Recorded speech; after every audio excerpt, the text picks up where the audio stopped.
இந்த வண்டி எவ்வளவு இருக்குன்னு நினைக்கிறீங்க? எல்லாரும் ஒரு 10,000 20,000க்குள்ள செஞ்சிடலாம் அப்படின்னு.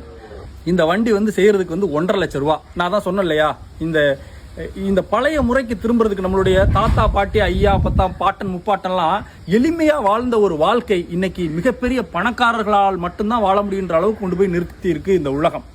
இந்த வண்டி வந்து பாத்தீங்கன்னா தேக்கால செஞ்சிருக்காங்க. 1.5 லட்சம் ரூபா இந்த வண்டி. நானே கொஞ்சம் ஆச்சரியப்பட்டேன்.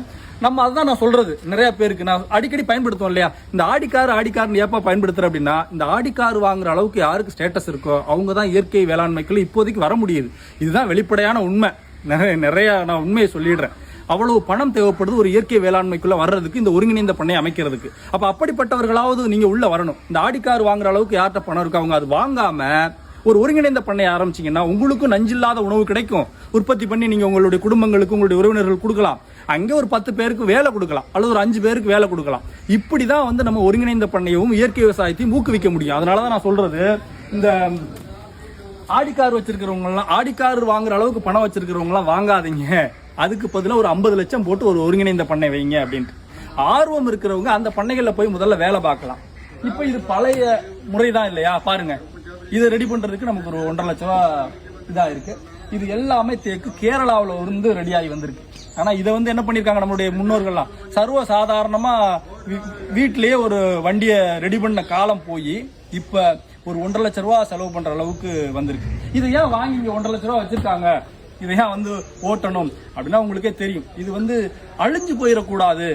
மாட்டை பூட்டி இன்னும் வந்து இதை டெய்லி வந்து மாட்டை இதுல பூட்டி ஓட்டிட்டு தெரியுறாங்க. இங்க இந்த கலாச்சாரங்கள் இப்படிலாம் ஒண்ணு இருக்கு அப்படின்றத அழிஞ்சு போயிடக்கூடாதுன்றதுக்காக தான் இதெல்லாம் இந்த இயற்கை மீதும் பாரம்பரியத்தின் மீதும் நமது கலாச்சாரத்தின் மீதும் ரொம்ப ஆர்வம் இருக்கிறவங்க பண்ணிட்டு இருக்காங்க.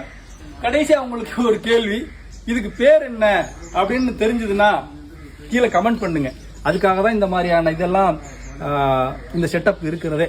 இது எப்படி இருக்கு, இந்த வண்டி எப்படி இருக்கு, இது எப்படி செஞ்சிருக்காங்க அப்படின்றத நம்ம காமிக்கணும். அப்படின்றதுக்காக அழிஞ்சு போயிடக்கூடாதுன்னு பரவாயில்ல 1.5 லட்சம் ரூபா செலவானாலும் பரவாயில்லன்னு இதை வந்து உருவாக்கி ஆர்வம் உள்ளவங்க வச்சிருக்காங்க. கடைசியான உங்களுக்கு ஒரு கேள்வி, இந்த இருக்கு இல்லையா, இதுக்கு பேர் என்ன கீழே கமெண்ட் பண்ணுங்க. இந்த குச்சி இதுல போடுறோம்ல, இதுக்கு பேர் என்ன கமெண்ட் பண்ணுங்க. தெரிஞ்சவங்க கமெண்ட் பண்ணுங்க, தெரியாதவங்க தெரிஞ்சுக்கிறட்டும். நாம் கண்டிப்பாக விஞ்ஞானம் எவ்வளவுக்கு வளர்ந்து போய் கொண்டிருக்கிறதோ அதே வேகத்துல மக்கள் பின்னோக்கி வரணும் அப்படின்ற ஒரு எண்ணங்கள் ஏற்பட்டிருக்கு. அதுல நானும் ஒருத்தன், உங்களுக்கே தெரியும். நன்றி. அன்புடன் உங்கள் இயற்கையாளன் தவம்.